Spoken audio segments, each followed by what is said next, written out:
Banal na kasalata na ibabahagi ko ngayon sa inyo ay manggagaling sa mga taga-Episo, chapter 2, versikulo 8 hanggang 9.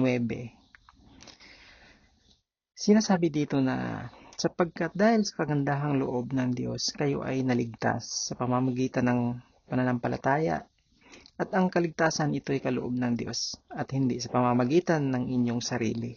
Hindi ito bunga ng inyong mga gawa kaya't walang dapat ipagmalaki ang sinuman. Sinong nakagets ng ibig sabihin? Ang pinakamagandang, pinakadakilang kwento, nakagawa ka na ba ng isang bagay na makabuluhan, ngunit ninakaw ng iba ang papuri sa'yo? Saklap, di ba? Ikaw ang nagpakahirap tapos iba ang nakinabang. Naglingkod ka sa likod ng mga eksena, nagpahayag ka ng mahalagang ideya, o nakagawa ng kahangahangang bagay, ngunit may ibang tao na pumasok sa eksena at humingi ng buong kapurihan. Ito ay hindi parehong-pareho dahil hindi tayo kasing kahanga-hanga niya. Ngunit dapat tayong maging maingat na huwag magnakaw ng kapurihan mula sa Diyos. Si Apostol Pablo sumulat mula sa isang bilangguan sa Roma ay nagsabi, sapagkat dahil sa kagandahang loob ng Diyos kayo ay naligtas sa pamamagitan ng pananampalataya at ang kaligtasan ito ay kaloob ng Diyos at hindi sa pamamagitan ng inyong sarili. Hindi ito bunga ng inyong mga gawa kaya't walang dapat ipagmalaki ang sinuman. So, malinaw na sinasabi dito na wag na wag kang magnakaw ng kapurihan ng iba. Pinaghirapan nila, wag mong tawag dito, wag mong agawin. Sa saligang antas, hindi sana tayo naririto kung wala ang ating manlilikha at tagapagtaguyod.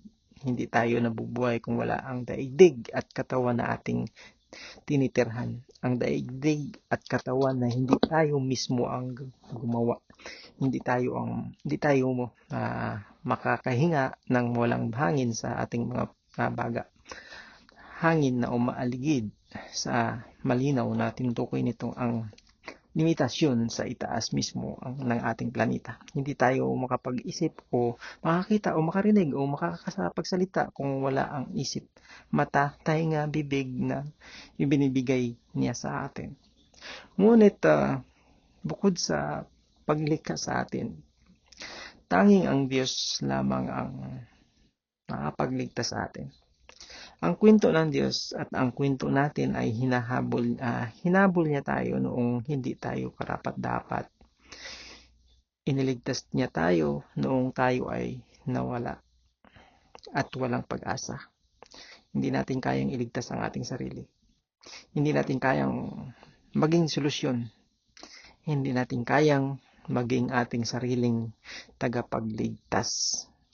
Siya po lamang. Siya po lamang. Siya po.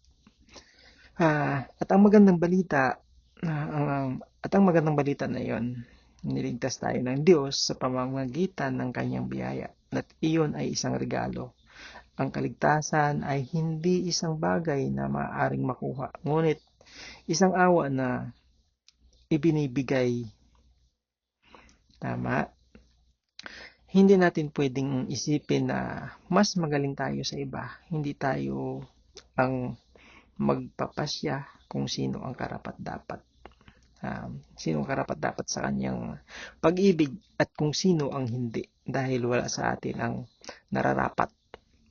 Gayunpaman, sa kanyang dakilang awa, pinili ng Diyos na ipahayag ang kanyang sarili sa atin sa partikular na panahong ito sa kasaysayan dahil mahal niya tayo. Sinimulan niya ang pagliligtas noong hindi natin kayang iligtas ang ating sarili. At inaanyayahan niya tayo na sumama sa kanya sa pinaka dakilang kwento sa mundo. Ang tanong, sasama ka ba? Siyempre, sino ba ayaw? Di ba? Sasama talaga ako. Manalangin tayo mga kapatid ko sa pananampalataya. Aking Diyos, namamangha ako sa pagmamahal mo sa akin. Salamat sa pagpayag mo sa akin na magkaroon ng isang relasyon sa iyo at sa palaging pakikipagtagko mo sa akin kung nasaan ako. Ipaalala mo sa akin na hindi ko kailangan gumawa upang makamit ang iyong pabor. Karapat-dapat ako bilang ako dahil ginawa mo akong karapat-dapat. Sa pangalan ni Jesus, amin pong pinapanalangin. Amen and amen. Maraming salamat mga kapatid. Siya lang. Sa kanya lang tayo aasa at lalapit.